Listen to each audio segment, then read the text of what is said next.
Channel ద్వారా కొత్త పెన్షన్లకు సంబంధించి సమాచారం అయితే ఇవ్వడం జరిగింది. సో చాలామంది ఇంకా ఎక్కడ ఇన్ఫర్మేషన్ రాకుండా మీరు ఎలా చెప్తున్నారని చెప్పేసి అడిగారు. ఆల్రెడీ క్లియర్‌గా చెప్పాం మనం. ప్రభుత్వం అయితే కొత్త పెన్షన్లు అయితే ఇవ్వబోతుందని చెప్పేసి దానికి సంబంధించి దరఖాస్తులు కూడా తీసుకుంటుందని చెప్పేసి చెప్పాం. ఏప్రిల్ నెలలో కొత్త పెన్షన్లకు సంబంధించి దరఖాస్తులు అయితే ఉంటాయని, ఆ తర్వాత పెన్షన్లు అయితే ఇస్తారని కూడా చెప్పడం అయితే జరిగింది. అందులో భాగంగా ఇప్పుడు ఈరోజు మనం నిన్న చేసిన వీడియో ఈరోజు ప్రభుత్వం అయితే ప్రకటన అయితే విడుదల చేసిందనమాట.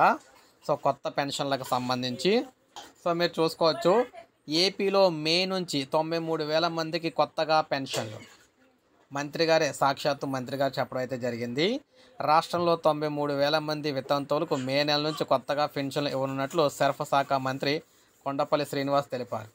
ఈయన విజయనగరంలో పర్యటించారన్నమాట. రాష్ట్రంలో కొత్తగా దాదాపు 5 లక్షల మంది పెన్షనర్లకు అర్హులుగా ఉన్నారు.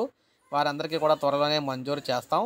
ఉపాధి కల్పన, మహిళల స్వయం సాధికారత, మౌలిక సదుపాయాల కల్పనలో భాగంగా ఈయనైతే సందర్శించడం జరిగిందనమాట. ఒక యూనిట్గా తీసుకొని స్వయం సహాయక సంఘాలను ఆర్థికంగా బలోపేతం చేయడానికి మండలానికి ఒక మహిళా భవనం నిర్మిస్తామని చెప్పారు.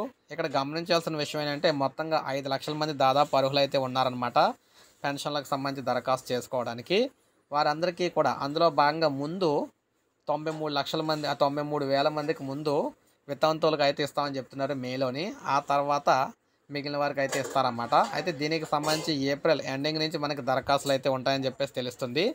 మనం ఆల్రెడీ ముందే చెప్పాం. తర్వాత ప్రభుత్వం అయితే ప్రకటించిందనమాట. ప్రభుత్వం నుంచి అయితే వస్తుంది. చాలామంది ఎక్కడ కూడా టీవీలో కూడా రాకుండా మీరు ఎలా చెప్తున్నారని చెప్పేసి అడిగారు. మనం ఆల్రెడీ క్లియర్గా చెప్పడం జరిగింది. దానికి సంబంధించి ప్రూఫ్ కూడా అయితే ఇప్పుడు రావడం జరిగింది. కొత్తగా ఎవరైతే పెన్షన్ల కోసం ఎదురు చూస్తున్నారో సిద్ధంగా ఉండండి. తొందరలో పెన్షన్లు అయితే రాబోతున్నాయన్నమాట. ఒక లైక్ చేయండి. ఇలాగే పథకాల కోసం సమగ్ర సమాచారం కోసం మన ఛానల్ సబ్స్క్రైబ్ చేసుకోవాలి. సబ్స్క్రైబ్ చేసుకొని ఫాలో